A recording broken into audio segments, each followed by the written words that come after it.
Competition of the country, Blueprints 5.0 Management Limited. We would also like to show our extreme gratitude to our esteemed keynote speakers for today's session. Mr. Mohammad Sakib Chowdhury, Head of Business and Women Banking, Eastern Bank Limited. Mr. Sakib Chowdhury, Business Analyst, Vanguard Group. A big round of applause, ladies and gentlemen, for our workshop conductor, keynote speakers, and distinguished guests. Before proceeding any further, we would like to enlighten everyone with a few words regarding NSU Finance Club. NSU Finance Club, being a co-curricular club under the Department of Accounting and Finance, has been strongly since its inception in 2014. NSU Finance Club has always provided a platform for the development of the personal and professional skills of its dedicated members. The principal thing about the club are the member development programs, which have always accelerated the profound success the club has achieved in just 5 short years, making it one of the fastest growing clubs in NSU. The club has become a distinguished name in organizing major businesses and academic competitions and undergraduate students. These include 4 promising editions of Excelsior, an inter-university Microsoft Excel-based competition, along with 3 prosperous editions of Optimity, the nation's first and only investment and portfolio management competition. And last, but certainly not the least, 4 triumphant seasons of the nation's first and foremost financial modeling competition, Blueprints. Moreover, informative seminars and workshop sessions such as Business Competition Hacks, Excellence Beyond Borders, and Find Your Bear conducted. The business gathering of finance corporate professionals, the Bangladesh Finance Symposium, was magnificently organized thanks to the coordination of NSU Finance Club. And with the Almighty's blessings, the nation's first and only international case competition Blueprints is taking place for the 5th consecutive time. Conceptual representation, that is to say, a model of a real-world financial situation. The ability to create and work with sophisticated financial models, software such as Microsoft Excel will give a significant edge to undergraduate students. This time, it's not just about the concepts of financial modeling, ladies and gentlemen. Participants would also have to input their expertise regarding their proper business models and knowledge. And thus, Blueprints was first launched to serve as a platform for the students to help them flourish in the financial sector. In order to continue with the previous legacy of 4 years, this time Blueprints is going beyond national borders to bring 300 plus teams from cities of Bangladesh, India, and Malaysia. Blueprints 5.0 has been powered by Burger King, and NSU Finance Club would wholeheartedly like to thank them for their coordination. Burger King, being the world-famous American multinational chain of hamburger fast food restaurants, have been successfully operating in Bangladesh since 2016. Currently, there are 9 outlets across Dhaka, and they have been attracting customers with unique tastes and efforts in promotions. Applause for Burger King, ladies and gentlemen. Either alumni or somehow associated with the NSU group or NSU family. So it gives us immense pleasure to sponsor for this event, and I won't prolong this speech for so long. Before I go, I would like to invite you to our Burger King is celebrating our 3rd anniversary in this country on 9th December. So you all. So there's a offer for you, buy one get one free. So I hope you will be coming for the burgers on 9th. See you there. And all the best to NSU Group and Vanguard. Thank you. Ladies and gentlemen, one small information before we proceed any further. We would like to sincerely apologize for the inconvenience caused downstairs during the sign-up process. Our Chairman, Board of Trustees, Mr. Benazir Ahmed, was on his way, and therefore we the sign-up lines.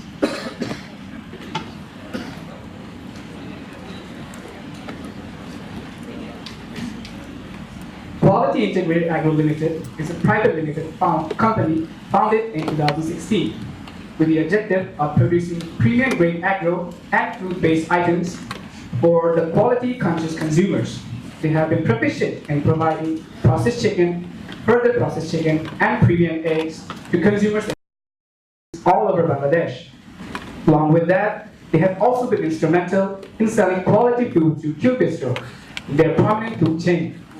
NSU Finance Club would like to show their heartfelt appreciation to Quality Integrated Agro Limited for being our esteemed co-sponsor for this year's blueprints. Now, we would like to call upon stage our first keynote speaker for today's session. He is an individual who's in the field of marketing and sales. Ladies and gentlemen, a huge round of applause for Mr. Uzair Hafiz, Assistant Director, Sales and Marketing Quality Integrated Limited.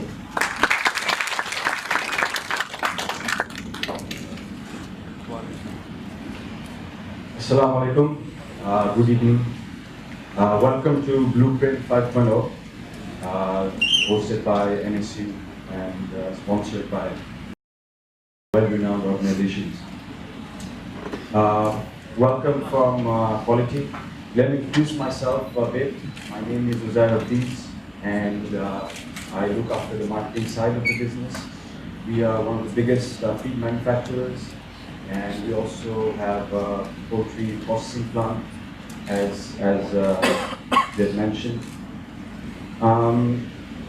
In terms of why we sponsored this event, as you all know, finance as a sector is very complex. It's rapidly changing course.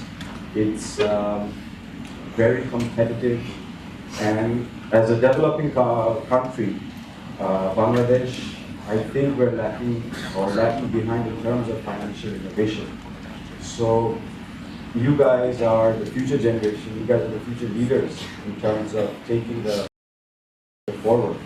So having this knowledge in terms of getting the practical understanding of how finance works and how the sector works is very important, because it wasn't long ago that I was in a similar situation as you, and I was pretty much confused as to which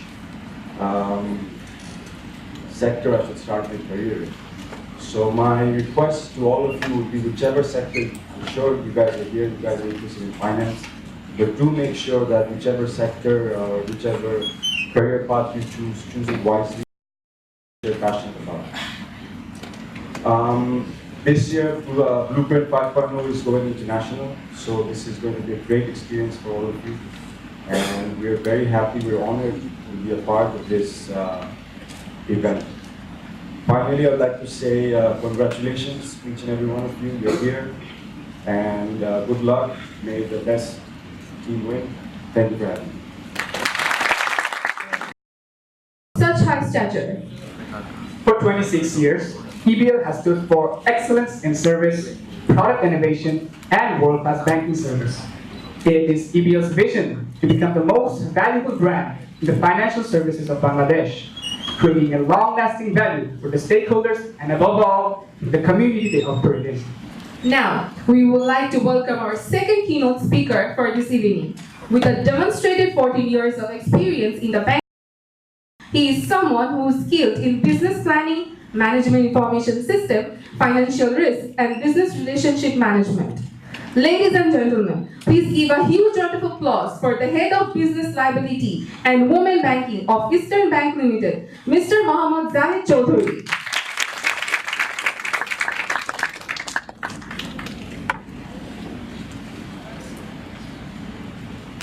Very good evening and Assalamu alaikum to our guests, our lovely teachers, my fellow colleagues of Eastern Limited, and all of the members who are here. All of you are making your time in holidays, so thank you very much, all of you, to be here. Eastern Bank Limited, I should not say it's a number one bank in Bangladesh, but let me share some insight of Eastern Bank. Eastern Bank Limited is always believe on customer excellence. So for that reason, they are delivering their promise over the years, consistency. So when a graduate, just fresh graduate becomes from university, and he dreams to be a banker, his first choice is Eastern Bank Limited. Finally, regulatory bodies like Bangladesh Bank, if share any ideas, their first choice is Eastern Bank. I should say that any international body like Asian Development Bank, World Bank, or MasterCard, Visa, all are always says that yes, Eastern Bank is the number one. So I should not say, but all my partners say the Eastern Bank Limited is number one in Bangladesh. All this journey happened because we have a ISO certified agent, ISO certified treasury team, ISO certified trade service team, ISO certified finance team, ISO certified finance operations team. So all are the global standard. For what? To serve the customers in global level.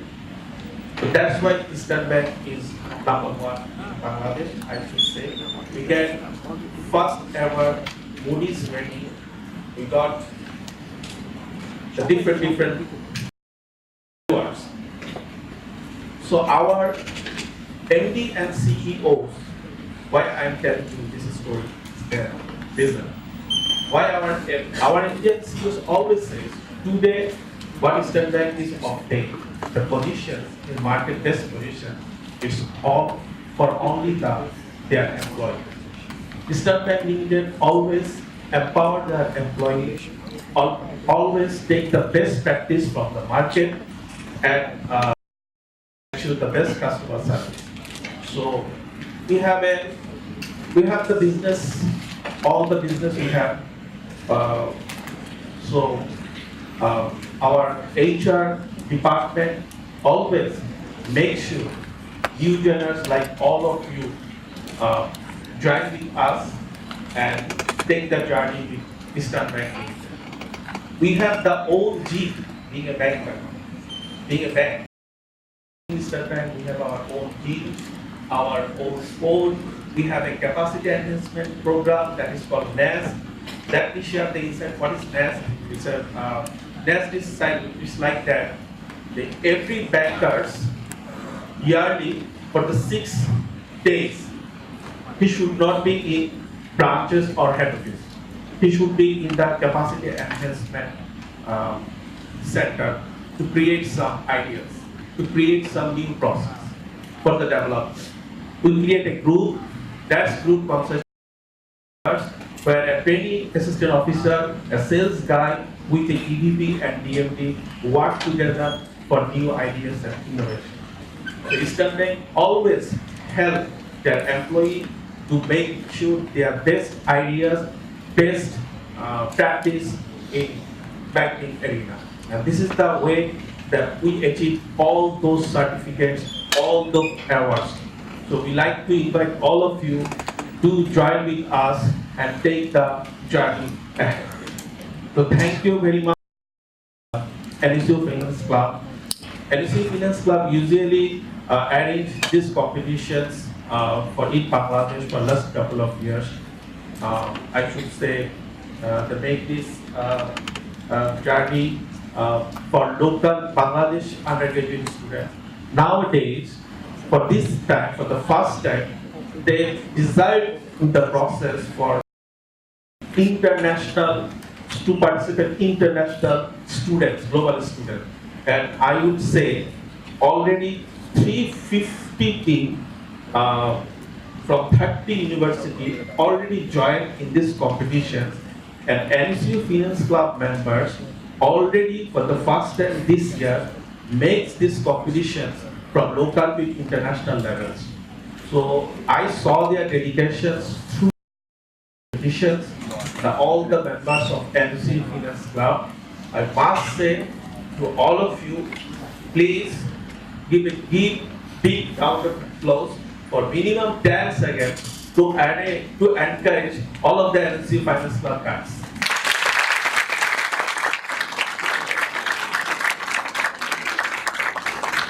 They are really brilliant. They are students. They are not getting anything. It's a voluntary work. But they made a natural, simple, local competition to international level. So what you people will get, all the participants what get, that is whenever you complete the competition, you are getting a global certificate. So thank you very much, NSU Finance Club. I just say, well, I can share one suggestion for all of you. If you ask me how to start a career in banking sectors, okay. So it's my insight findings just I can share.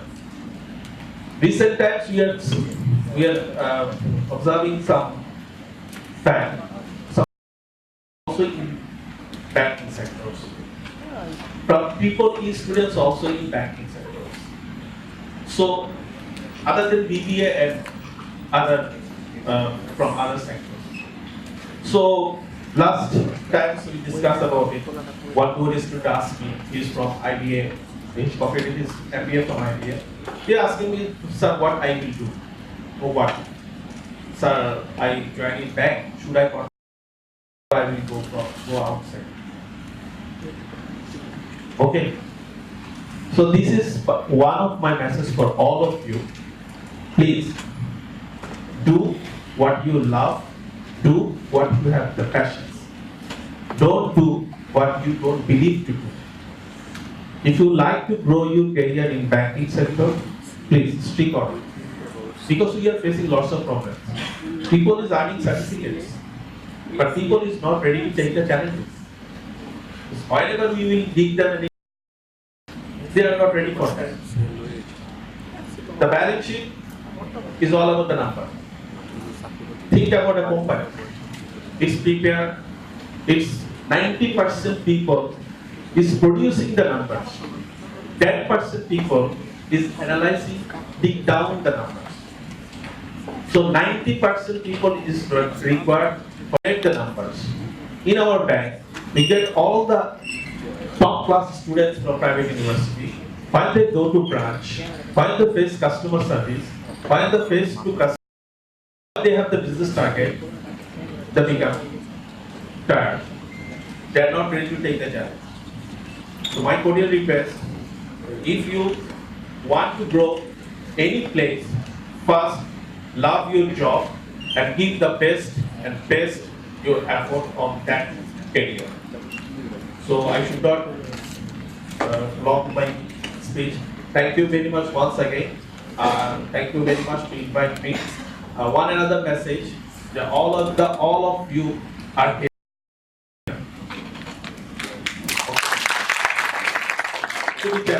Don't think about the runner-up or anything else. You must be champion. So now, what will happen if you miss that? What will happen if you miss that? Should you quit? Should you sad? Or whatever? So this is my message to you, that please be strong. A strong person is not who has the 6 abs or who have the big muscles. A strong person is he or she who can face the no, who can accept the poraja.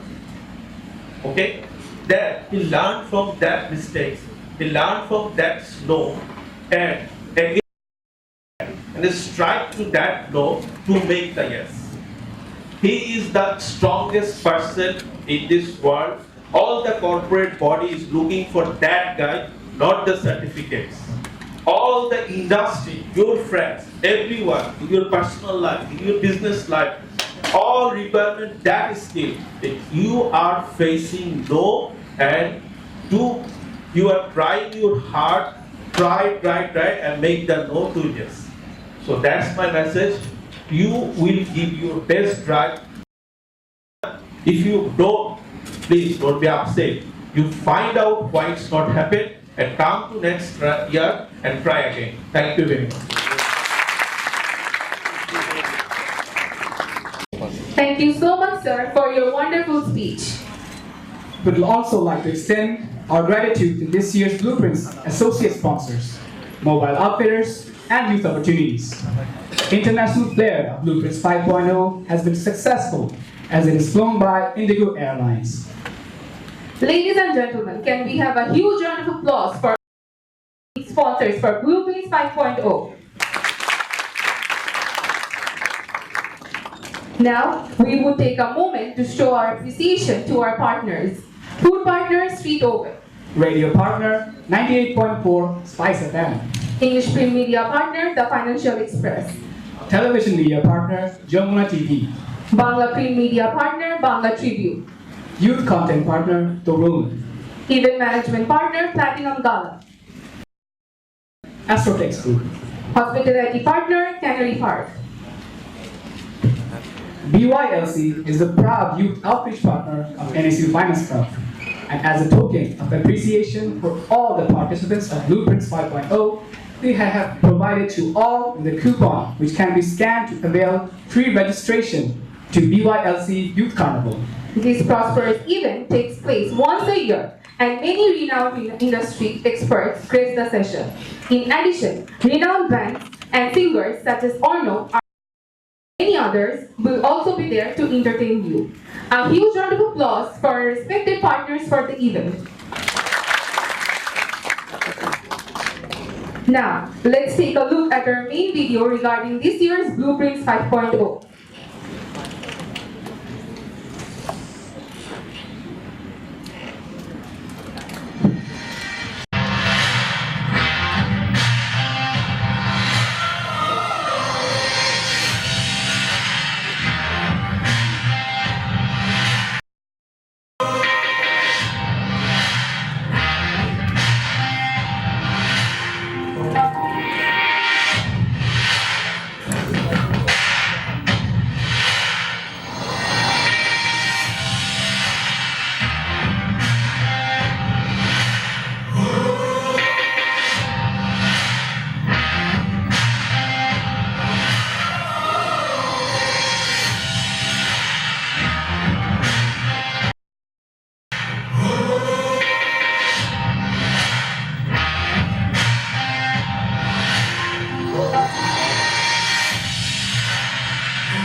Sakib Chowdhury.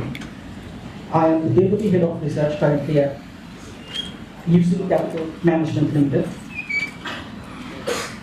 I will talk to you about the case and how the case should be solved, and I will try to discuss the issues that will help you solve the case. They have talked about sector, they have talked about international trade, they have talked about money laundering, they have talked also about DCF valuation, asset-based valuation. So there are so many topics to be covered in a short span of time, which might be a challenge for us at this moment. So what I will try to do, I will try to get to the basics of every topic, and actually in the case, you will actually be tested for the basics, not like you have to know DCF valuation if you solve the case of DCF valuation, or details about money laundering if you case the solve of money laundering. The cases will actually test your basic knowledge about all the topics enlisted in the slides. So I will also try to go through the basics so that you get the relevant knowledge or relevant skill. Okay. And it's going to be a bit boring, so I'll try to make it a bit engaging with you. So within the time limit, I'll try to talk to you about. Like for example, if I start talking about this year or cost of capital, if I may ask one of you to know to tell what you know about cost of capital, then I try to make it a bit engaging so that it doesn't get more boring. So challenge 1 actually talks about the financial statements of a bank, and it tells you to understand to find out some numbers from a given table.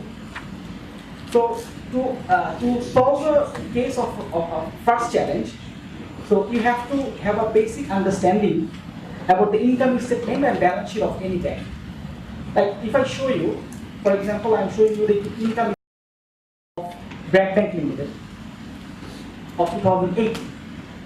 And what's the difference of a bank and a simple company's income statement, or a manufacturing company's income statement? Right? Someone saying, okay, come from here. Right. For a bank, the top line is interest income, right? Or for any other company, for a manufacturing company, the top line, or the first item, or sales. So, any other major difference? For a bank, the major income is interest income, and major expense is also the interest expense. Because the bank needs to pay interest to the depositors. They take money from the depositors and give loan. They get loan from interest and give some interest back to the depositors, right? So their major top lines are interest income and interest expense. And if we deduct interest expense from interest income, we get net interest income. This is quite similar to the gross profit of a company, which is revenue minus costs. I'm just making a case, not like it's actually the same, but we can think of it like this. So for a bank, that's how income statement is structured. It starts from interest income, then interest expense, then we come to net interest income. Then we have some other commission income and some other operating expenses, some non-operating income and non-operating expenses. Then we come to total income before provision. That's another major difference between a bank and any other manufacturing company. Generally, manufacturing companies do not need to keep any provision, right? They do not need to keep any provision in general. But for banks, they must have to keep some provision, because they give some loan, and some of the loans they don't get back on time. So they are called classified loans, right? So for that classified loans, depending on the tenor of the classification, they need to give some provision, right? So that provision is deducted from the income before provision. Then you get the income after provision. After that, you deduct the tax. Then you. These are the main differences between a bank and a manufacturing company's income statement. You start with interest income, not with revenue, and your gross profit is like your net interest income, and you must have to keep some provision, which you may not have to keep in a manufacturing company, because a manufacturing company does not provide any loan, right? They sell products and get the money from the consumers. That's it. Generally speaking. Must have to keep in your mind that for a bank, you must have to have some provisions kept for the loans that are classified. And there should be some classified loans because that's a part of the banking business, right? Okay. Then if we go to the, maybe the image is not that much clear. If we go to the balance sheet of a bank, what do you think is a major difference between the balance sheet of a bank and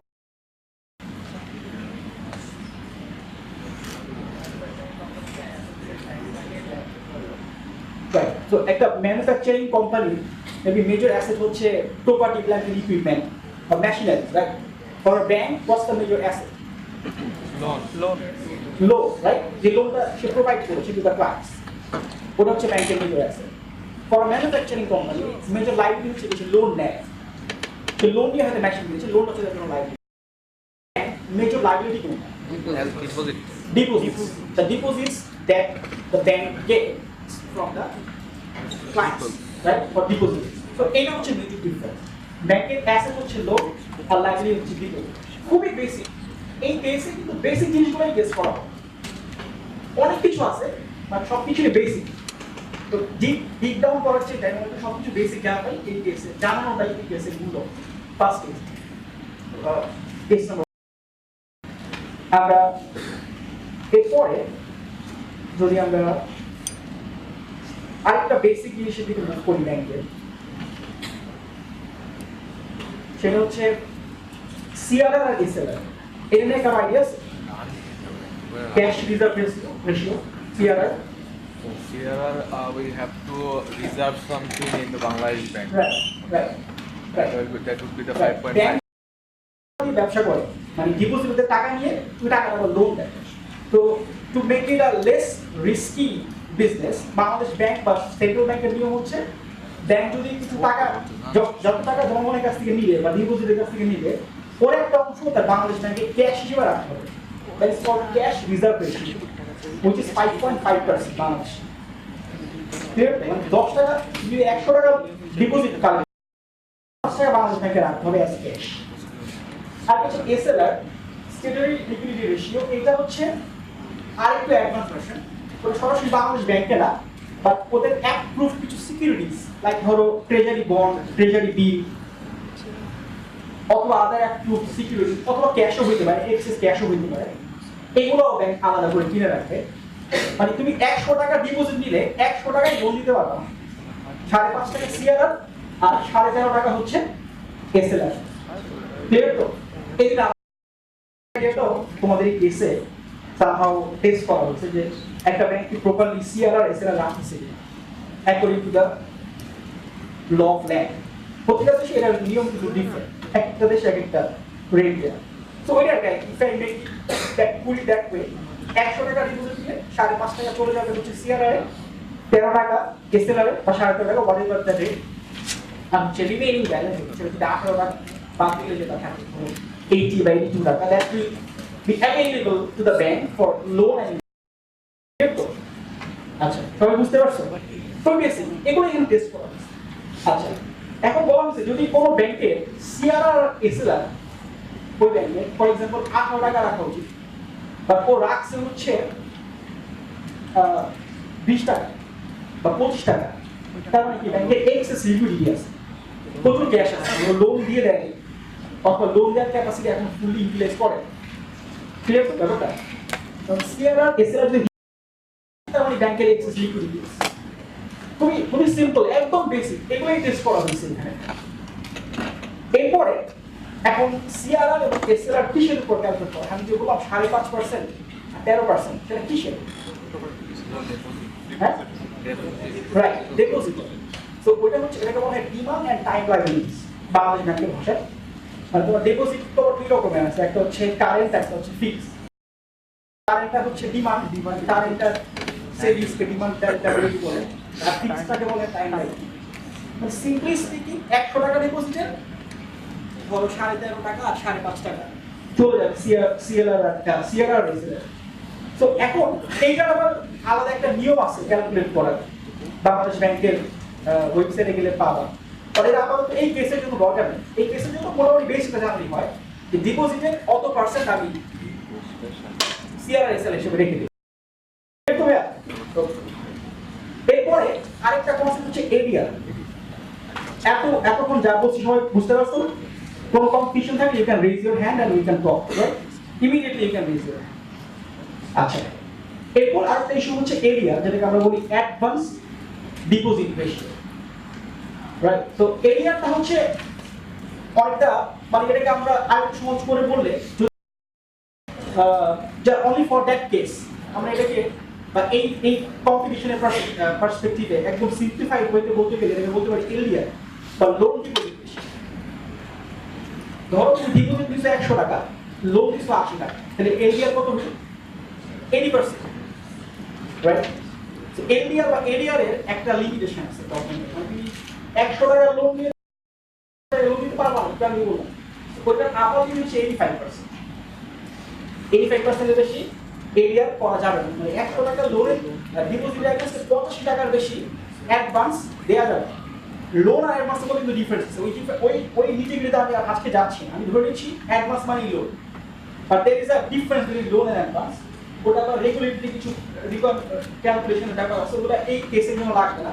but আমরা তো এডিআরকে LDR, আমি ADR links করতে তোমার কেসটা solve করতে দিতে পারি, আর case ADR বলা আছে, বাট ওটা অনেকটা এলডিআর এর মতো ইউজ করা হয়েছে ADR. So you can say যে এডিআর মানে হচ্ছে এলডিআর, লোন ডিপোজিট রেশিও। 100 টাকা যদি ডিপোজিট হয়, 80 টাকা যদি লোন দেওয়া হয়, এলডিআর কত? 80%। ক্লিয়ার সবাই? আর এলডিআর এর একটা রেগুলেটরি রিকোয়ারমেন্ট আছে 85%, এর বেশি দেওয়া যাবে না। মানে 100 টাকা ডিপোজিট দিয়ে 90 টাকা লোন নিতে পারবে না, ভেরি সিম্পল। এটা বলে এখানে টেস্ট করা হচ্ছে এলডিআর। সো এলডিআর বা LDR calculation, I'm just making you know the rota. That's আচ্ছা, ব্যাংকের কেসে মোটামুটি এত কিছু এগুলো টেস্ট করা হচ্ছে। ব্যাংকের ইনকাম স্টেটমেন্ট, ব্যালেন্স শিট, তারপর হচ্ছে সিআরআর এসএলআর, দেন এরিয়ার, হচ্ছে এই 4-5টা ইস্যু করা হচ্ছে। এরপরে যে চ্যালেঞ্জটা, কেস নাম্বার 2 বা চ্যালেঞ্জ নাম্বার 2 হচ্ছে ইন্টারন্যাশনাল। তো এখানে বলা হচ্ছে দুজন লোক দেখা হয়েছে, একজন বাংলাদেশি, একটা বাইরের লোক, ট্রেড করতে। তো ট্রেড করতে গেলে তাদের কিছু টার্মস এন্ড কন্ডিশন কিছু জায়গায় ওগুলো এখানে কথা হচ্ছে। তো এখানে ইটস আ বেসিক্যালি থিওরিটিক্যাল, এখানে কোনো ম্যাথমেটিক্যাল কোশ্চেন নেই। এখানে বলা হয়েছে যে তোমার ইন্টারন্যাশনাল ট্রেডে পেমেন্টের কতগুলো মেথড আছে। একটা হচ্ছে ক্যাশ ইন অ্যাডভান্স, লাইক তুমি ফর এক্সাম্পল তুমি বাংলাদেশ থেকে একটা জিনিস বাংলাদেশে বসে from Japan, you want to buy the machine, right? So you can pay in advance, right? আজকে পেমেন্ট করে দিলে 1 মাস পর জিনিসটা তোমার কাছে আসবে, এটা ক্যাশ ইন অ্যাডভান্স। ওই ক্যাশ ইন অ্যাডভান্সটা তুমি বলতে পারো যে এটা সবচেয়ে safest for the seller, right? যে জাপান থেকে সেল করবে তার জন্য ক্যাশ, ওই ব্যাপারগুলো বুঝতে হবে কোন মেথডটা কার জন্য safest. That's the tricky part. এখানে একটা আছে ওপেন অ্যাকাউন্ট। ওপেন অ্যাকাউন্ট হচ্ছে তুমি সেলার শিপস দ্য গুডস, মানে সেলার জিনিসটা পাঠায় দেয়, all the like shipping and commercial documents directly to the buyer. The buyer agrees to pay the seller's invoice at a future date, মানে আগে টাকা পায়, আগে পণ্যটা পায়, তারপরে পাঠায়, রাইট? তখন ওইখানে আবার রিস্কটা চলে যায় হচ্ছে সেলারের ঘাড়ে, রিস্ক কম। এবার আমরা বুঝতে হবে যে অনেকগুলো পেমেন্ট মেথড আছে, ওপেন অ্যাকাউন্ট, তারপর ডকুমেন্টারি কালেকশন। এখানে হচ্ছে তোমার একটা এজেন্ট ব্যাংক থাকে, এজেন্ট ব্যাংকের থ্রুতে পেমেন্ট হয়। এগুলো মোটামুটি তুমি ইন্টারনেট আর কেসের ইউজ করে ইউ ক্যান সলভ। খুব একটা ডিপ ডাউন বা অতটা ম্যাথমেটিক্যাল নলেজ এখানে দরকার নেই। এরপর ধরো আছে লেটার অফ ক্রেডিট বা কমার্শিয়াল লেটার অফ ক্রেডিট যেটা আমরা বলি। ওইটা কিছু ভাই একটা এজেন্ট ব্যাংক, এইখানকার একটা এজেন্ট ব্যাংক থেকে ওইখানে একটা এজেন্ট ব্যাংক। তুমি বাংলাদেশে বসে জাপান থেকে কিছু কিনবা, তো বাংলাদেশের ব্যাংক ফর এক্সাম্পল তোমার এজেন্ট, আর ওইখানে ধরো মেবি ব্যাংক অফ জাপান ওই সেলারের এজেন্ট, তো they will make a contract, ঠিক আছে আমার বায়ারকে আমি চিনি আর taking the risk on behalf of the buyer, ও সেলারকে কি করবে ঠিক আছে he is a genuine buyer, he can sell the product. তো এই পেমেন্ট মেথডের ডিসকাশন এখানে আছে এবং কোন মেথডটা কার জন্য ভালো, কোন মেথডটাকে ইউজ করতে চাই বা চাই আমি কেসের মধ্যে you have to get it. এরপরে ধরো আবার ইন্টারন্যাশনাল ট্রেডের আলাদা কিছু টার্ম আছে। একটা হচ্ছে ক্যাশ পেমেন্টের মেথড, একটা হচ্ছে তোমার জিনিসপত্র নেওয়ারও বা পাঠানোরও আলাদা কিছু মেথড আছে। ধরো সিএফআর, এফওবি, ইএক্সডব্লিউ, এই কেসটা একটু বোরিং, আর এটা ইজি খুব একটা ঝামেলা হবে না। তো সিএফআর হচ্ছে কস্ট এন্ড ফ্রেট। এখানে কি করে সেলার সব ধরনের কস্ট বেয়ার করে, মানে কোনটা পাঠানোর সময় সে জাহাজ ভাড়া সবকিছু দিয়ে দেয়। তার মানে কি এক্ষেত্রে কিন্তু রিস্কটা বেয়ার করে হচ্ছে বায়ার। এরকম প্রত্যেকটা মেথডে আলাদা আলাদা টার্মস এন্ড কন্ডিশনস আছে। মানে তুমি কোন মেথডে কোনটা কিনতে চাও, কোন মেথডে জিনিসটা পাঠাতে চাও, এটা নিয়ে ইন্টারন্যাশনাল ট্রেডে অনেকগুলো ধরো there are many methods of doing the same thing. So ওগুলো এখানে বলছি। সো ধরো এখানে দেখো EXW X works মানে হচ্ছে seller's minimum obligation since he only has to place the goods at the risk. এই মেথডে সেলার শুধু গুডসটা ধরো বন্ধরে উঠায়, এরপরে পুরো রিস্ক হচ্ছে বায়ার, ওটার কস্ট, ইন্স্যুরেন্স এভরিথিং যদি হারায় যায় এটা বায়ার রিস্ক। তো প্রত্যেকটা টার্মের আলাদা আলাদা এক্সপ্লেনেশন আছে, ওটা তোমার একটু বুঝতে হবে, ওটাকে কেসে অ্যাপ্লাই করবে। সো আমি দেখো নিচে আর কিছু টার্মের নাম লিখেছি, এফসিএএস, সিআইপি, লিক্স, তো সবগুলো টেস্টে না, তো টেস্টে যেটা আছে ওটা তুমি ধারাবাহিক করে বুঝেই অ্যান্সার করতে হবে। বিগ চ্যালেঞ্জ করবে test number 2 is actually a bit boring and easier for you because এখানে ম্যাথমেটিক্যাল চ্যালেঞ্জ কম, অনেকটাই থিওরিটিক্যাল, বাট একটা কনসেপ্ট বুঝতে পারলে তুমি সলভ করতে পারবে। ঠিক আছে, এই পর্যন্ত কার কোনো কনফিউশন আছে? এই কোশ্চেন এই পর্যন্ত অল গুড রাইট? তো আচ্ছা এখন ধরো এরপরে কেসটা আরেকটু ইন্টারেস্টিং, কিন্তু অবশ্য ম্যানেজিয়াল জি ও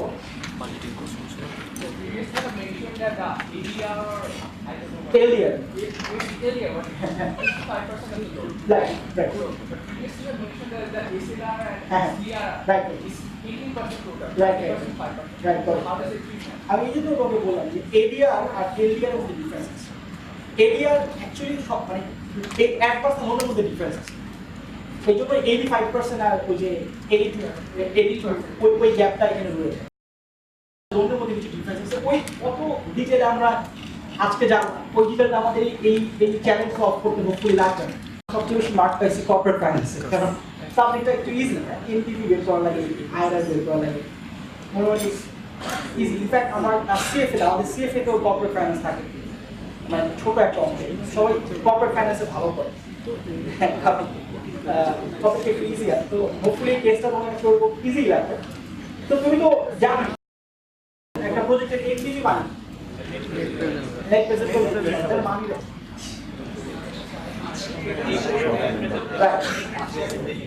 সামান্য ধরো ফর एग्जांपल প্রজেক্টটা কোর্সে কস্ট হবে 100 টাকা, তো 100 টাকা হচ্ছে আমার ক্যাশ আউটফ্লো আজকে থেকে, আর নেক্সট 10 বছর প্রতি বছর 20 টাকা করে পাবো। 20 টাকা হচ্ছে আমার cash inflow right.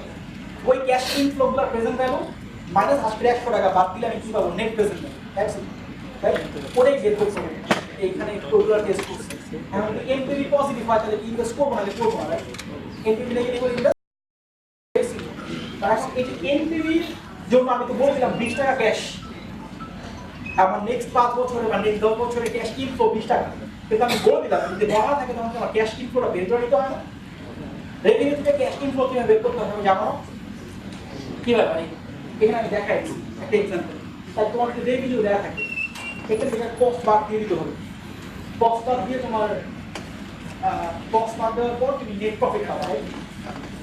Operating income after tax পাবা, right? From operating income after tax পাবা। So operating income after tax you have to add back the depreciation. So depreciation is cash expense না, তার মানে cash outflow হয় না, right? এটা তো বুঝো সবাই, depreciation add back করা হয়। Then you get back the after tax operating cash flow. After tax operating cash income থেকে after tax operating cash flow পাও। এরপরে তুমি হচ্ছে একটা, যদি তোমার যে অ্যাসেটটা তুমি 100 টাকা দিয়ে কিনে, ওটার যে একটা সেলভেজ ভ্যালু থাকে, সেলভেজ ভ্যালু তুমি যোগ করো, depreciation, right?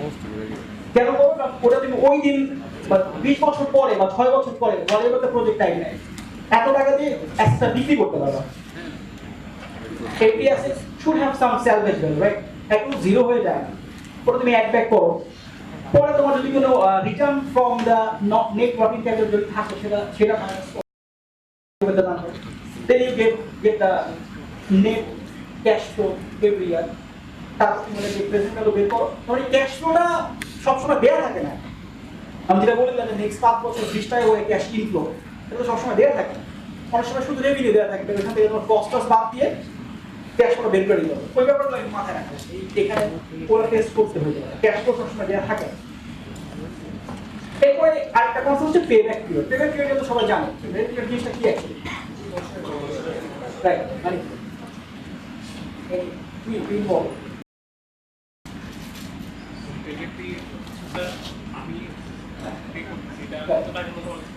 কত বছরের মধ্যে টাকা ফেরত আসবে। সিম্পলি স্পিকিং, একদম এটা কিন্তু কোনো ডিসকাউন্ট রেট কিছু লাগবে না। ধর আমি 100 টাকা আজকে ইনভেস্ট করলাম, প্রতি বছর 20 টাকা করে পাবো, তার মানে 5 বছরের টাকাটা ফেরত আসবে। Simple payback period. তো পেব্যাক পিরিয়ডের কনসেপ্ট সবার জানাই আছে, এই ভিডিও এখানে বলার কিছু নাই। পেব্যাক পিরিয়ডটা এখানে টেস্ট করা হবে। আচ্ছা আমাকে বলুন, পেব্যাক পিরিয়ড এই ম্যাথডটা একটা ড্রব্যাক, লিমিটেশন মানে কোনটা কি হলো ভাই? টাইম ভ্যালু অফ মানি, কি এটার মধ্যে ডিসকাউন্ট করা হয় না ক্যাশ ফ্লোটা, কিন্তু time value of money consider করা হয় না। এটা হচ্ছে পেব্যাক পিরিয়ডের একটা ড্রব্যাক। তার মানে তুমি ধরে নিচ্ছ 20 বছর পরে আমি 20 টাকা পাবো, ওটার আজকের দামও 20 টাকা, আজকের দাম অ্যাকচুয়ালি 20 টাকা না, রাইট? তো ভ্যালুটা কমে যাবে, ঠিক আছে? তো এগুলো বেশ ভালোই পাবে, সবাই পাবে কেস। পরে তোমাকে বের করতে হবে না টপ 3 কাজ,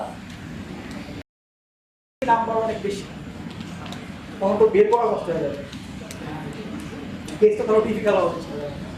আচ্ছা দেখি, আচ্ছা অ্যাকাউন্টিং রেট অফ রিটার্ন, এমন আইডিয়া এর এটাও কর্পোরেট ফাইন্যান্সের টপিক, খুব ইজি। এটা কি actually, what is accounting rate of return?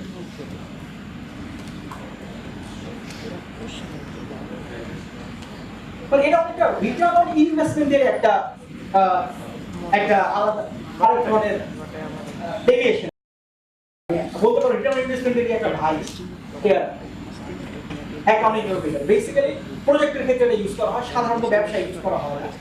যেটা বললাম, তুমি ফর এক্সাম্পল তুমি 100 টাকা দিয়ে একটা প্রজেক্ট করছো, প্রজেক্ট করার পরে নেক্সট 5 ইয়ারের প্রজেক্ট ফর এক্সাম্পল, ওই 5 বছর প্রতি বছর 20 টাকা করে প্রফিট হবে, রাইট? প্রফিট দিবা এভারেজ নেট ইনকাম দিবা 5 বছরে, এভারেজ বুক ভ্যালু হচ্ছে ওই ইনভেস্টমেন্ট ভ্যালুটার এভারেজ, ঠিক আছে? তাহলে 100 টাকার জন্য কত টাকা নিবে? 1 টাকা এভারেজ কত? 150, এটা অনেক ভুল করে, ফিক্সটা বলে দিবেন, যেখানে ভুল হবে এটাই বলে দিবেন, সবার তো পারা উচিত। আচ্ছা, so you have to take the average investment next 5 years or next 10 years, যত বছরের প্রজেক্ট তত বছরের average accounting average net accounting rate of return. Clear না? তারপর কোশ্চেন আছে এখানে, খুবই সিম্পল। আচ্ছা, এরপরে এই কেসটা একটু লম্বা, এরপরে কেসটা সেকেন্ড পার্টে চলে যায়। ওই একই ব্যবসা তুমি এখন একটু ম্যানেজারিয়াল অ্যাকাউন্টিং। আচ্ছা, ম্যানেজারিয়াল অ্যাকাউন্টিং আর ফাইন্যান্সিয়াল অ্যাকাউন্টিং এর মধ্যে ডিফারেন্স কি, বা জেনারেল অ্যাকাউন্টিং আর ম্যানেজারিয়াল অ্যাকাউন্টিং এর মধ্যে ডিফারেন্স কি? ফাইন্যান্সিয়াল অ্যাকাউন্টিং এর মধ্যে আমরা নেট ইনকামটা কবে আসছে ওটা দেখব, আর ম্যানেজারিয়াল অ্যাকাউন্টিং এর মধ্যে আমরা আর যে কস্ট আমরা পারচেজ লেবার কস্ট,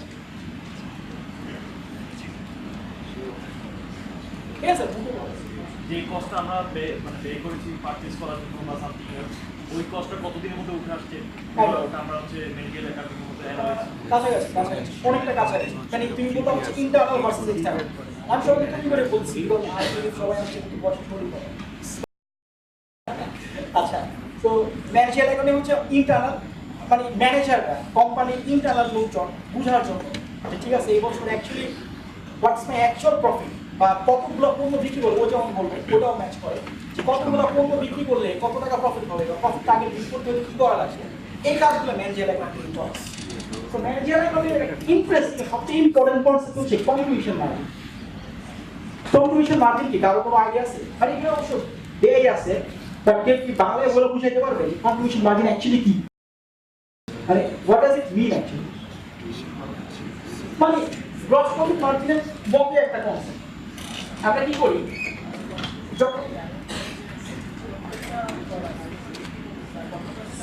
না that's a different that's a contribution from that product ওটা হচ্ছে রেভিনিউ ব্রেকডাউন বলতে পারি বাট কন্ট্রিবিউশন মার্জিন আমার মনে হয় মাইক ধরো সবার কাছে তো দেওয়া যাবে না we just make it up more engaging mic দিলে তো নষ্ট হবে কে কোন যে কাউকে দিকে যেখানে ইচ্ছা কথা বলতে পারে ওপেন ডিসকাশন তাহলে আদৌ এই টপিকগুলো খুব বলি এন্ড হচ্ছে লোকজন একদম চুপচাপ বসে থাকবে অনেক ঘুমায় যায় কথা বলি আচ্ছা তো দেখো কন্ট্রিবিউশন মার্জিন জিনিসটা ধরো তুমি 100 টাকা রেভিনিউ জেনারেট করো বা এটা জেনারেট করতে 10 টাকা বাই ফিক্সড কস্ট মানে রেভিনিউ জেনারেট হোক বা না হোক 10 টাকা খরচ হবে হয়তো বেতন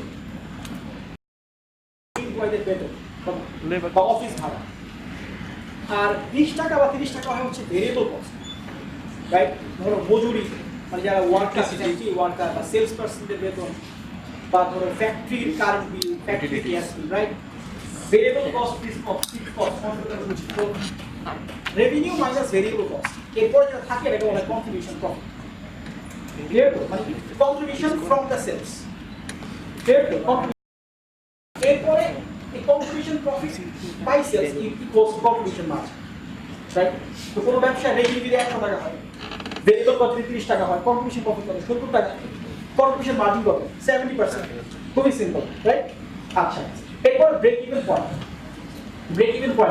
এরপর এই পাশে সবাই চিন্তা এই পাশে তুমি বলো break even point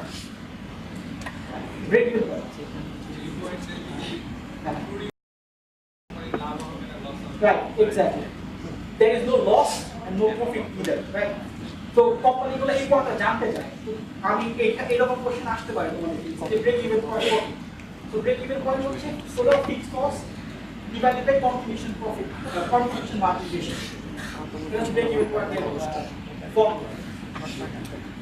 basically fixed cost টা bear করতে পারলেই তো হয় তাহলে তো আমার প্রফিট or my loss আমার যদি contribution profit আমার fixed cost bear করে কনসেপ্ট ক্লিয়ার না আর আমার contribution profit 70 টাকা এরপরে fixed cost তো 70 টাকা তো প্রফিট জিরো কনসেপ্ট এটাই আমার যদি contribution profit মানে সেল করার পর ভেরিয়েবল কস্ট বাদ দেওয়ার পর যত টাকা থাকে সেটা ফিক্সড কস্টকে বের করা যায় তাহলে তো প্রফিট জিরো লসও zero that's break even right so এই ব্রেক ইভেন পয়েন্টের কনসেপ্টটা এখানে টেস্ট করা তো এই সময় কি বুঝতে পারছো না আর কোনো কোশ্চেন আছে তো পরবর্তী আমরা নেক্সট লাইনে মুভ করি আমাদের কেস চ্যালেঞ্জ 2 বা চ্যালেঞ্জ 3 শেষ এরপর চ্যালেঞ্জ 4 ইন্ট্রোডাকশন টু ডিসিএফ সবাই জানে ডিসিএফ মানে discounted cash flow তার মানে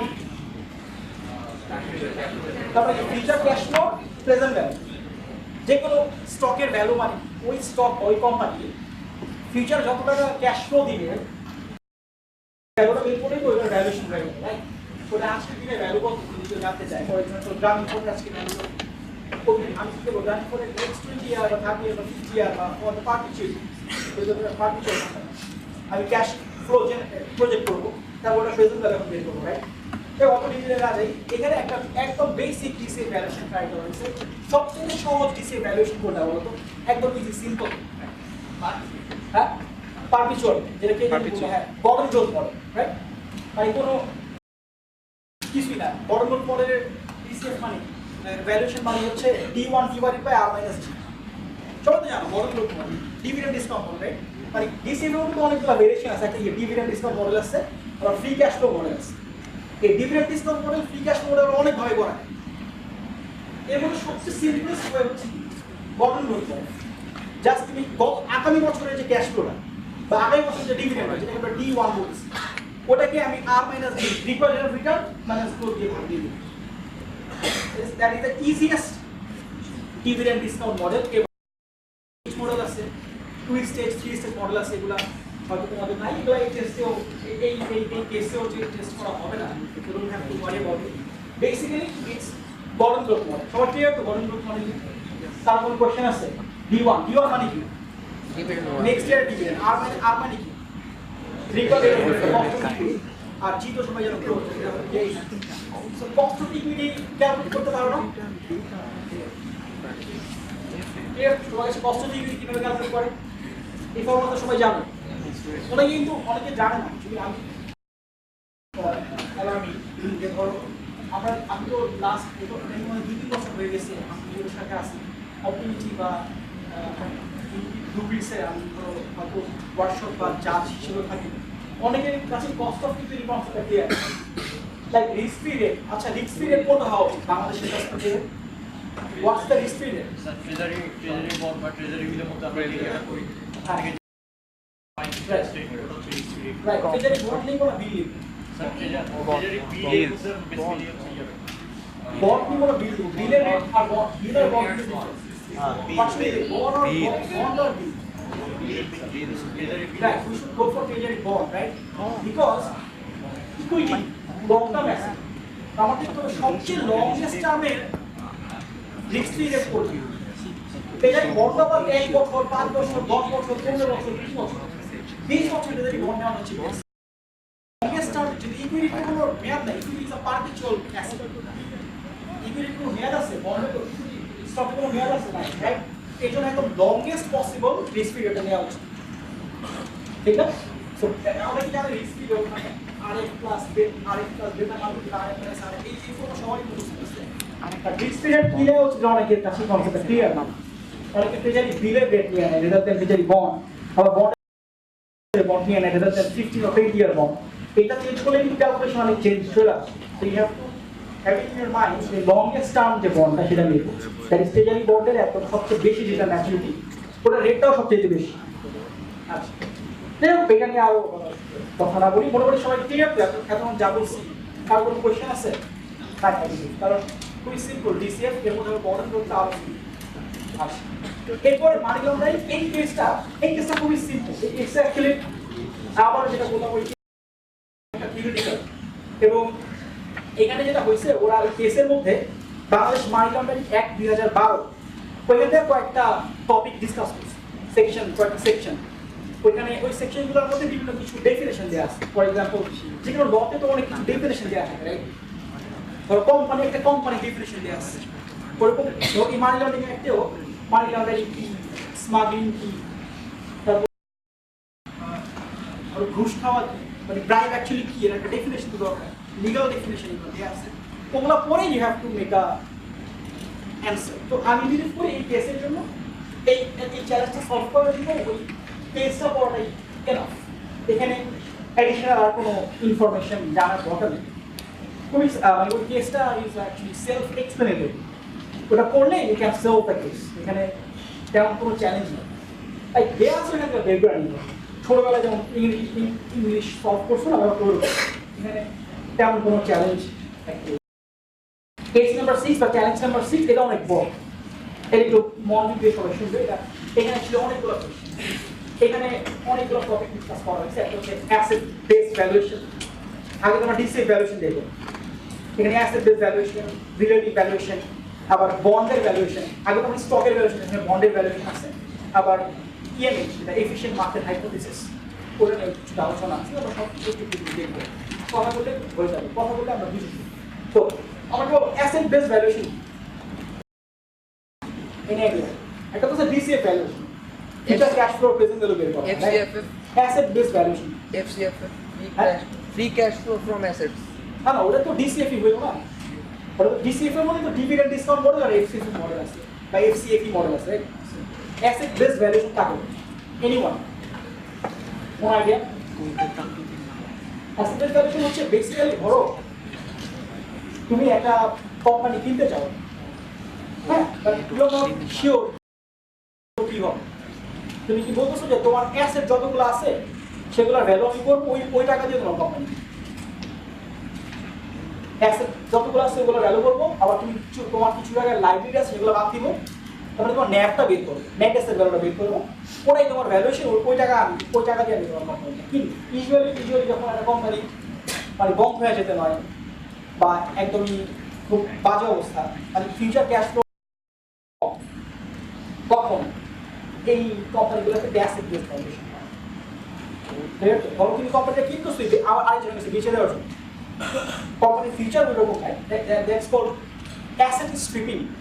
তুমি একটা অ্যাসেট কিনতেছো জাস্ট টু সেল ইট, ভেঙে সেল করে দিবা, যাতে you get maybe better value from the sale, you are good dealer, right? তো এই ধরনের কোম্পানি ক্ষেত্রে অ্যাসেট বেসড ভ্যালুয়েশন। আবার ল্যান্ড কেনার ক্ষেত্রে অ্যাসেট বেসড ভ্যালুয়েশন। ল্যান্ডের তো কোনো ক্যাশ, ধরো তুমি একটা ল্যান্ড পড়ে আছে, হয়তো এটা নেক্সট 20 ইয়ার্সে এখানে কোনো ডেভেলপমেন্ট নাও হতে পারে, কোনো ক্যাশ ফ্লো তুমি করতে পারছো না, ওই ক্ষেত্রে অ্যাসেট বেসড ভ্যালুয়েশনটা অনেক বেশি হয়।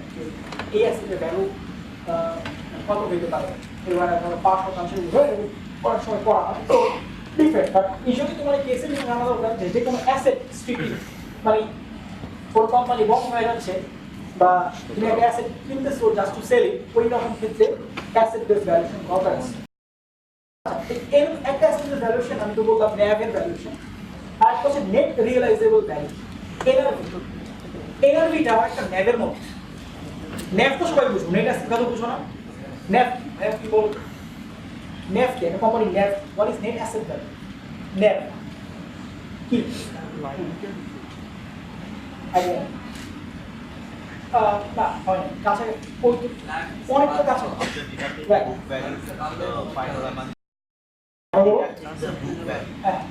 The final amount you have at the end of the year for your Asset minus depreciation. হ্যাঁ, বলো। total asset minus liability. Right, correct. ও ঠিক আছে, টোটাল অ্যাসেট থেকে যখন কোনো লাইবিলিটি বাদ দাও, তুমি পোস্ট করো, ক্যালকুলেট করো, asset minus liability is equals to net asset value. ধরো আমার কাছে আমার এই কাজ এই that is my asset, but ও আমার কাছ থেকে 20 টাকা পায় লাইবিলিটি, 1 টাকা থেকে 20 টাকা বাদ দিয়ে দিতে হবে, 80 টাকা কি আমার নেট অ্যাসেট। যদিও 20 টাকা আমি এই মুহূর্তে দিচ্ছি না, হয়তো পরে দিতে হবে, that's my liability, right? So এইভাবে নেট অ্যাসেট ভ্যালু ক্যালকুলেট করি। দেখো এখানে তোমার এইভাবে দেখাচ্ছি, এই কোম্পানি কারেন্ট অ্যাসেট নন কারেন্ট অ্যাসেট টোটাল 300 টাকা, আর টোটাল লাইবিলিটি 150 টাকা। এই 300 টাকা থেকে 150 টাকা বাদ দেওয়া হয়েছে, 150 টাকা ইকুইটি আসছে। এই ইকুইটি মানে নেট অ্যাসেট, ইকুইটি আর নেট অ্যাসেট হলো অ্যাকচুয়ালি সেম জিনিস, জিনিসটা দুটো না। টোটাল ইকুইটিকে কোম্পানি নেট অ্যাসেট ভ্যালু বলা হয়। সো এই নেট অ্যাসেট ভ্যালু আর নেট রিয়েলাইজেবল ভ্যালু, এই দুটোই হচ্ছে অ্যাসেট ভ্যালুয়েশনের অনেকটা একটা metrics. So net asset value আর নেট রিয়েলাইজেবল ভ্যালু আর নেট অ্যাসেট ভ্যালুর সাথে রিলেটেড। নেট অ্যাসেট ভ্যালুটা মধ্যে যেটা করি, কোম্পানি কল অ্যাসেটের আমি বুক ভ্যালুটা মানে যে ভ্যালুটা দেয়া আছে ওই ভ্যালুটাই আমি নেই। বাট নেট রিয়েলাইজেবল ভ্যালু এটা আরো কনজারভেটিভ। তখন আমি কি করি যে না, আমি তোমার অ্যাসেটের যত টাকা তুমি বুকে রেখে রাখছো ওটাই নিব না, ওগুলো market value. I become more conservative while buying the company. আমি বললাম তোমার কিন্তু দেখাচ্ছ তোমার কারেন্ট অ্যাসেট আছে 100 টাকা, বাট অ্যাকচুয়ালি তুমি 100 টাকা পাবা না। আজকে চাইতে গেলে তুমি 100 টাকা, কারেন্ট অ্যাসেট মানে কি? বিভিন্ন জায়গায় তুমি হচ্ছে account receivable, right? Account receivable আর ক্যাশ বা ইনভেন্টরি, রাইট? এগুলো তো কারেন্ট অ্যাসেট। তাহলে আমি অ্যাজ আ বায়ার আমি দেখলাম তোমার কোম্পানি ফর এক্সাম্পল 100 টাকা ইনভেন্টরি আছে, কিন্তু আমি বললাম দেখো 100 টাকা ইনভেন্টরি আজকে বেচতে গেলে আমি 80 টাকা পাবো, তাহলে এখানে 100 টাকা নিয়ে 80। আর দেখলাম তোমার কাছে নন কারেন্ট অ্যাসেট বা ফিক্সড অ্যাসেট আছে হচ্ছে 200 টাকা, তাই আমি বলবো যে দেখো 200 টাকার এই বিক্রি করতে চাই, এখন মার্কেটে এই অ্যাসেটের ভ্যালু কমে গেছে, কিন্তু বুক ভ্যালু লিখে রাখছো কস্ট মেথডে 200 টাকা, এটা অ্যাকচুয়াল ভ্যালু হচ্ছে 150 টাকা, মানে 80 টাকা 150 টাকা। তারপর আমি লাইবিলিটি যেটা আছে লাইবিলিটি আবার ঠিকই বাড়বে, মানে লাইবিলিটি আবার কমাবো, এটা কনজারভেটিভ ব্যাপার, মানে I am buying it cheap. তো লাইবিলিটি আমি আমার মার্কেট ভ্যালুতে দিব, লাইবিলিটি কমাবো। তো লাইবিলিটি যেটা দেয়া আছে ওটা নিব, তারপরে বাকি যেটা বলবো সেটা বলে নেট রিয়েলাইজেবল, মানে নেট অ্যাসেট ভ্যালু যতটুকু আবার realisable, that is called net realisable. you're buying a company, and if you are want to make a bargain purchase, তখন এটা কিন্তু ভালো একটা option to find out the net realizable value. So, বাংলাদেশে অনেক company ইকন asset করে আছে।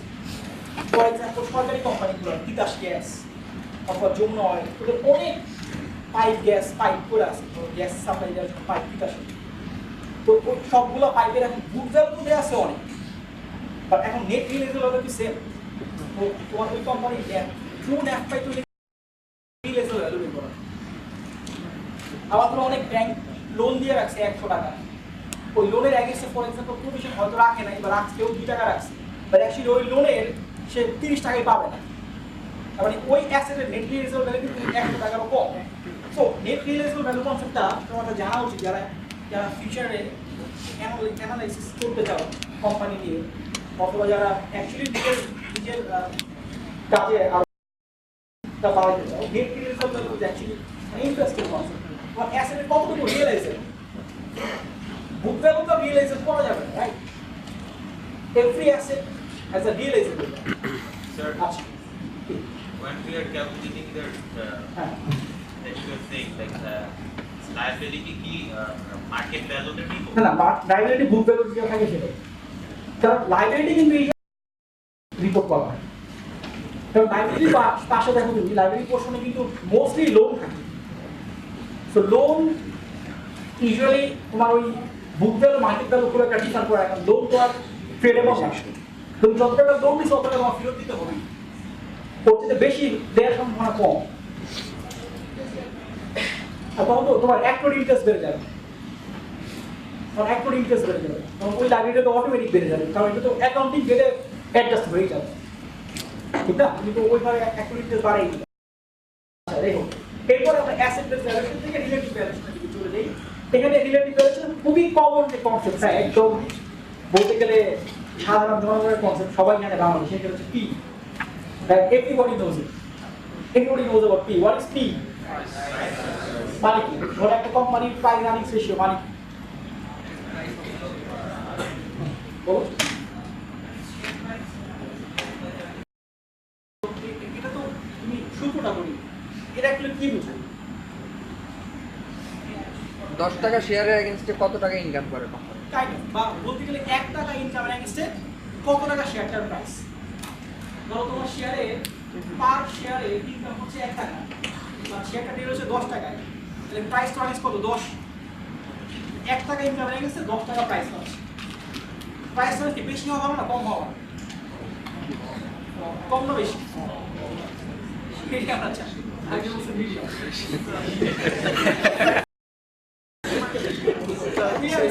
Very relative কি আমরা কম বেশির মধ্যে আসি। ফর এক্সাম্পল একটা কোম্পানির সিমিলার ইন্ডাস্ট্রি কোম্পানি এটা সেম, ধরলাম দুটো ব্যবসা সেম, একটা পি 10 একটা পি হচ্ছে 20, কোনটা কিনবা? পি কম হবে, রাইট? ও চিপে ট্রেড হচ্ছে, মানে প্রাইসটা কম। এই কনসেপ্ট অনেকেই পারে না, অনেকেই ভুল করে, আমি নিজেও ভুল করি। আমি যখন প্রথম ইন্টারভিউ দিই আমার লাইফে, ফার্স্ট ইন্টারভিউ, এই কোম্পানি ওদের চাকরি আমার হয় না, আমি বলবো না, বলে বলতে হবে।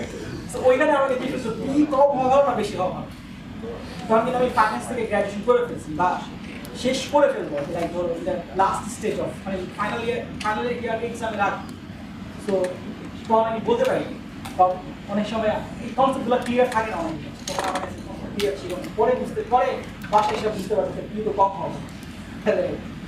তো আমি মনে হয় এরকম বিষয়ে বলছিলাম, ডিপেন্ড করে না অনেক কিছু।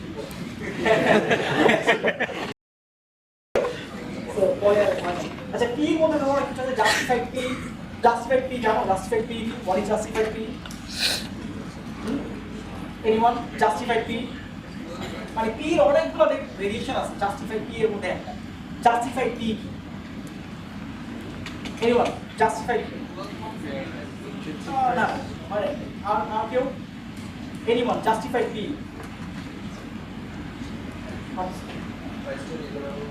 প্রাইস কাছাকাছি, ইন্ট্রিনসিক প্রাইস।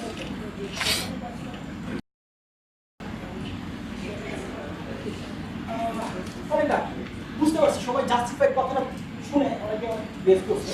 বেসিক্যালি গেসগুলো কাছাকাছি, বেসিক্যালি তুমি উপরে প্রাইসের জায়গায় ফেয়ার ভ্যালুটা দিয়ে, দ্যাটস ইট, ফেয়ার ভ্যালু।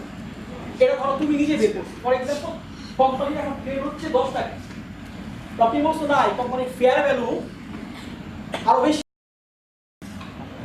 কোম্পানির ফেয়ার ভ্যালু আরো বেশি তখন জাস্টিফাইড পি বেড়ে যায় রাইট ক্লিয়ার তো ধরো এখন Beximco Pharma giving you example Beximco Pharma is trading at 78 টাকা or 76 টাকা or let's keep it 80 টাকা রাইট আর ধরে নিলাম ওর আর্নিংস পার শেয়ার হচ্ছে 8 টাকা তো পি কত হলো 10 বাট অ্যাজ অ্যান অ্যানালিস্ট তুমি চিন্তা করছো না এই শেয়ারটা তো প্রাইস অ্যাকচুয়ালি 80 টাকা না প্রাইস তো 100 টাকা হওয়া উচিত বা হয়তো ধরো 84 টাকা হওয়া উচিত বা ফর এক্সাম্পল মেবি হ্যাঁ 100 টাকা হওয়া উচিত তো 100 টাকা যদি হয় তখন জাস্টিফাই পি কত হবে অ্যাকর্ডিং টু 100 ভাগ অনেকটা কিন্তু 12 কত হবে 12 রাইট 12 পয়েন্ট সামথিং হবে রাইট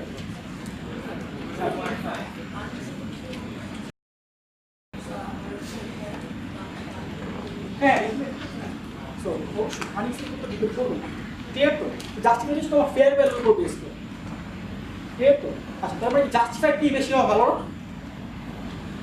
তারপর যদি তুমি দেখো যে কোম্পানির অ্যাকচুয়াল পি জাস্টিফাইড পি চেয়ে কম তারপরে এই কোম্পানি চিপে ট্রেড হচ্ছে জাস্টিফিকেশন দিলে কোম্পানির আরো বেশি দাম পায় ঠিক আছে এটা মনে হয় বুঝতে একটু সময় লাগবে সবাই তাই এখানে বুঝা একবারে বুঝানো একটু কঠিন হয়ে যাবে আপাতত বুঝিলে না পরে রাত অনেক হবে এই না বুঝি জাস্টিফাইড পি কনসেপ্ট ক্লিয়ার তুমি এখানে তুমি তোমার প্রাইসের জায়গায় ফেয়ার ভ্যালু দিবে ক্লিয়ার বা যদি বলে যে জাস্টিফাইড পি দিয়ে কোম্পানির ভ্যালু বের করো কোম্পানি কি করবে তোমার জাস্টিফাইড পিটা বের করে নিবা তখন আর্নিংস এগুলো করে দিলে ভ্যালু বের হচ্ছে রাইট এতটুকু বুঝো ম্যাথমেটিক্যাল ব্যাপারটা তো বুঝো এই ইকুয়েশন তুমি বিভিন্ন ভাবে তুমি ইউজ করতেই পারো রাইট জাস্টিফাইড পি অলওয়েজ বেশি হ্যাঁ জাস্টিফাইড পি বেশি এক্সিস্টিং পি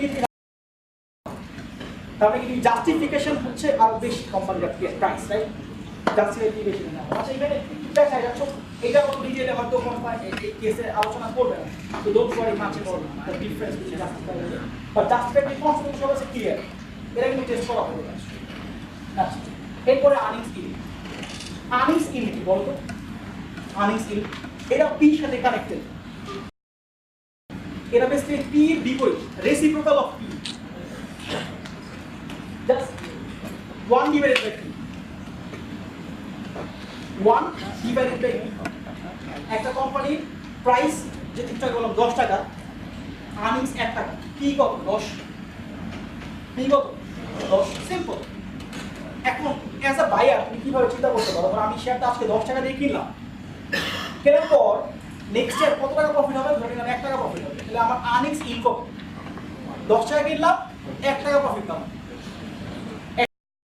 সো 10% ক্লিয়ার তো মানে অনেকটা পির বিপরীতে মানে তুমি যখন চিন্তা করবে অ্যাজ আ বায়ার শেয়ারটা কিনে ফেলি আজকে 10 টাকা দিয়ে যখন শেয়ারটা কিনে ফেললাম তাহলে বেক্সিমকো ফার্ম আমি আজকে 78 টাকা কিনে ফেললাম নেক্সট ইয়ার আমি জানি 8 টাকা প্রফিট আজকে 80 টাকা কিনে ফেললাম নেক্সট ইয়ার 8 টাকা প্রফিট আমি জানি তাহলে আমার আর্নিংস ইল কত কেটে বুঝতে পারছো শিওর আরে এটা কি আর্নিংস ইল দেখা কেন কি মনে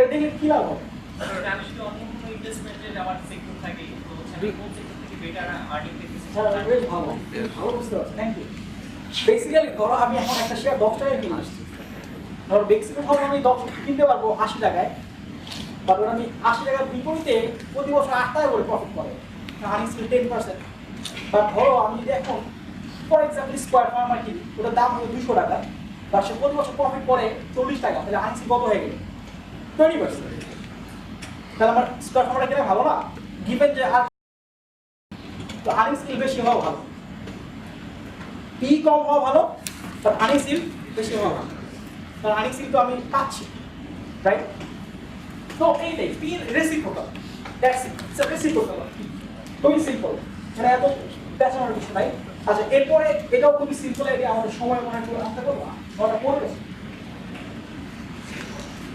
আচ্ছা আমাদের পুরোপুরি তো লাগবে ডক্টর পরে করলাম আচ্ছা এরপরে কেসটা ছোট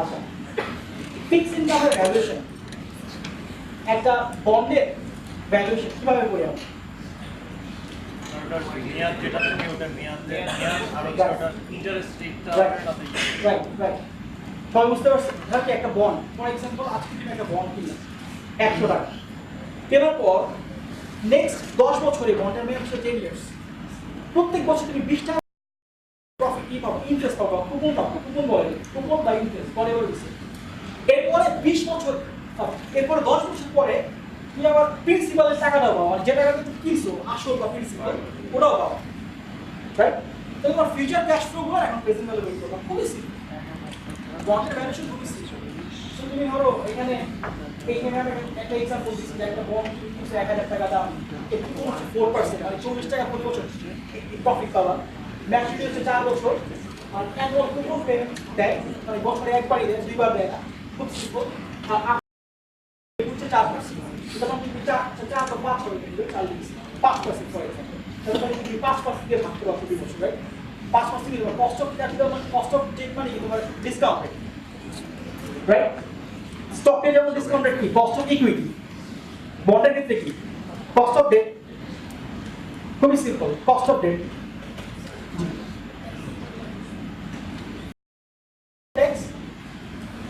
after the cost of debt 5% ঘুরে যাচ্ছে এটা মনে হয় somehow এটা 5 হবে আর এটাও 5 হবে এটা 5 আছে বুঝছো তো after tax cost of debt যদি 5% দেয়া থাকে তাহলে 5% এর ব্যাপারে একটা ডিসকাউন্ট হবে দ্যাটস সো একটা স্টকের ক্ষেত্রে ডিসকাউন্ট রেট যেরকম কস্ট অফ ইকুইটি একটা বন্ডের ক্ষেত্রে সেটা কি কস্ট অফ ডেট ক্লিয়ার তো আর কস্ট অফ ডেট সব সময় কিনে আলাদা আফটার ট্যাক্স আর বিফোর ট্যাক্স অলওয়েজ এটা অনেকে ভুল করে আমি করতাম না always after tax, right?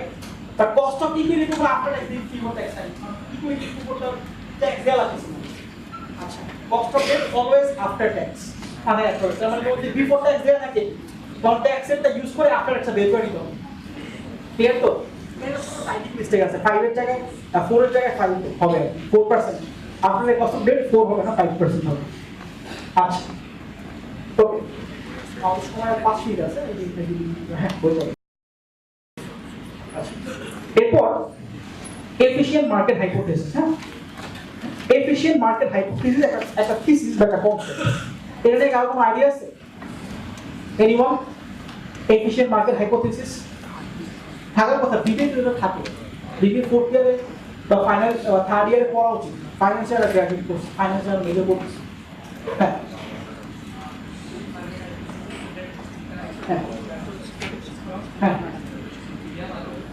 right efficient market hypothesis একটা কনসেপ্ট যেটা কিভাবে বলা হয় মার্কেট অ্যাকচুয়ালি কতটা এফিশিয়েন্ট তিনটা কোন efficient market hypothesis একটা হচ্ছে weak semi strong strong জিনিসটাকে আমি একটু সিম্পল বেশি না একটা সিম্পল একটা কার্ডের মাধ্যমে বুঝাই এই নিচের টেবিলটা বুঝলে ব্যাপারটা বুঝে যাবে আর তেমন কোনো কনফিউশন থাকে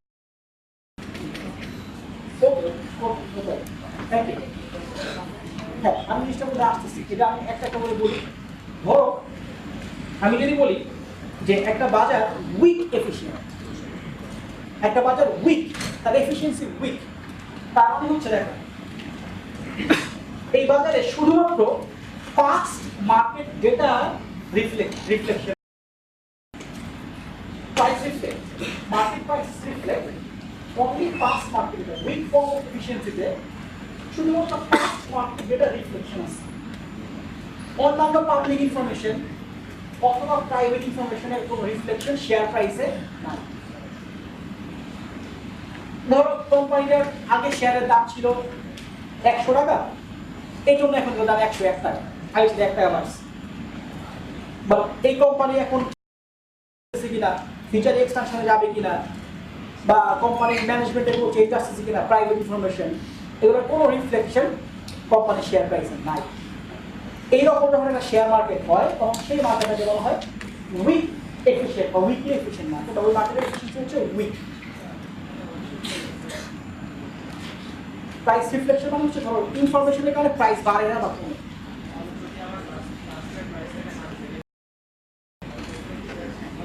তাহলে আমি তোমাকে এক্সাম্পল দিই, মানে এখানে শুধুমাত্র পাস্ট প্রাইসেরই রিফ্লেকশন আছে, এই ধরো এটা অবশ্য রিয়েলিস্টিক কোনো এক্সাম্পল নয়, just a theory, it's a hypothesis, এই জন্য আমার একটু বুঝাতে কষ্ট হচ্ছে।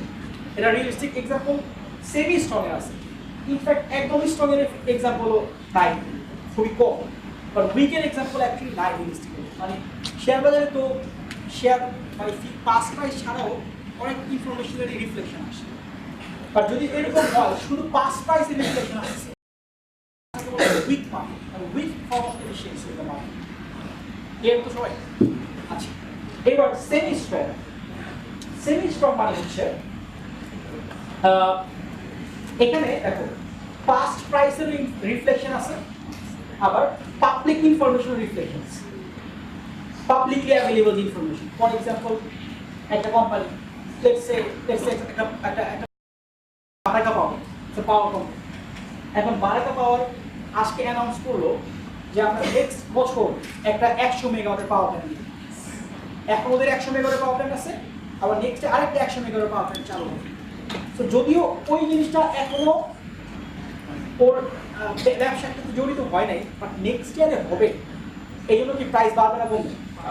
ইউজুয়ালি 20%। বুঝো কিনা আমি আবার জিনিসটা বলি সিম্পলি, এই জিনিসটা আমার ব্যবসার দাম হচ্ছে 100 টাকা, এর মধ্যে 20 টাকা লোন, 80 টাকা ইকুইটি, তাহলে আমার ডেট টু ক্যাপিটাল রেশিও কত? ডেট হচ্ছে 20 টাকা, ক্যাপিটাল 100 টাকা, debt to capital 20%, equity to capital ratio 80%। Clear সবাই? আচ্ছা, আমি বললাম আমার কস্ট অফ ইকুইটি হচ্ছে 10%, তোমরা বলে দিলাম, তা ক্যালকুলেট করতে তোমার পারবে, you know the cost of equity calculation formula. আচ্ছা, ধরে নিলাম, আমি বলে দিলাম আমার ইন্টারেস্ট রেট হচ্ছে after tax, before tax after tax, মাথায় রাখতে হবে, কস্ট অফ ডেট অলওয়েজ কি নিতে হবে? After tax. ধরে নিলাম আমি আফটার ট্যাক্স হচ্ছে মেবি ধরে নিলাম 15%, তাহলে what should be my cost of capital? 85%। Cost of capital, the interest rate is 15%, right, on debt, and cost of after tax and cost of equity is 10%. What should be my cost of capital? How can I get it? Right, weighted average? Right, so জানো না কনসেপ্টটা? আমরা তখন কি করি? Average বের করি। কিভাবে অ্যাভারেজ বের করি? Weighted average. আবার কোম্পানিতে লোনের ওয়েট কত? একটু কত বলবো? 20%। তাহলে আমি কি করবো? আমার ওই যে 15% ছিল না কস্ট অফ ডেট, তাহলে কত পার্সেন্ট ওয়েট দিব? 20% ওয়েট দিব। ক্লিয়ার? দিয়ে রাখবেন market value of debt, clear? Total value of financing কত? 100 টাকা। 100 টাকার ব্যবসা, 20 টাকা লোন, 20 ভাগ 100 কত হলো? 20%। Multiply by cost of debt, ধরুন এখানে কস্ট অফ ডেট ট্যাক্স বাদ দেওয়ার পর কত হলো? 15%। তাহলে 15 গুণন 20%, এখানে কিছু নাম্বার আসবে, right? Plus cost of equity কত? 10%। এরপর মার্কেট ভ্যালু অফ ইকুইটি কত বললাম? 80 বললাম। টোটাল ভাগ 100 মানে 80%। 80% মাল্টিপ্লাই বাই 10%। সিম্পল। এটা যোগ করলে আমি কি পেয়ে যাব? আই বিলিভ এইগুলাই তোমার এই 7 নাম্বার কেস ছিল, আর তেমন কোনো কনসেপ্ট এই কেসে নাই। এখানে কস্ট অফ ক্যাপিটালটাই আবার ডিসকাস করা হচ্ছে। আমার মনে হচ্ছে আর তেমন কোনো কোশ্চেন কি আছে কারো? Anyone any question? হ্যাঁ বলো।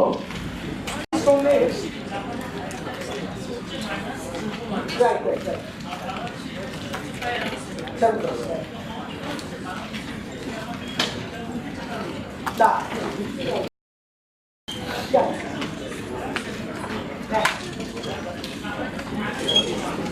আমাদের তো সিরিজ স্ট্রং বাট একটু উইক আর কি, উইকেট উইকেট কাছাকাছি উইকেট, টিকনারি কিন্তু না, অনেক শেয়ার প্রাইস বাড়ছে না, একদম তো পুরোপুরি weak, semi strong but close to week.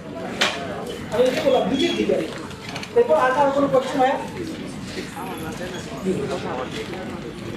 আচ্ছা, এটা যে তোমার সলিউশন কিভাবে লিখতে হবে সেটা বুঝতে হয়, তো এমসিকিউ থাকবে, রাইট?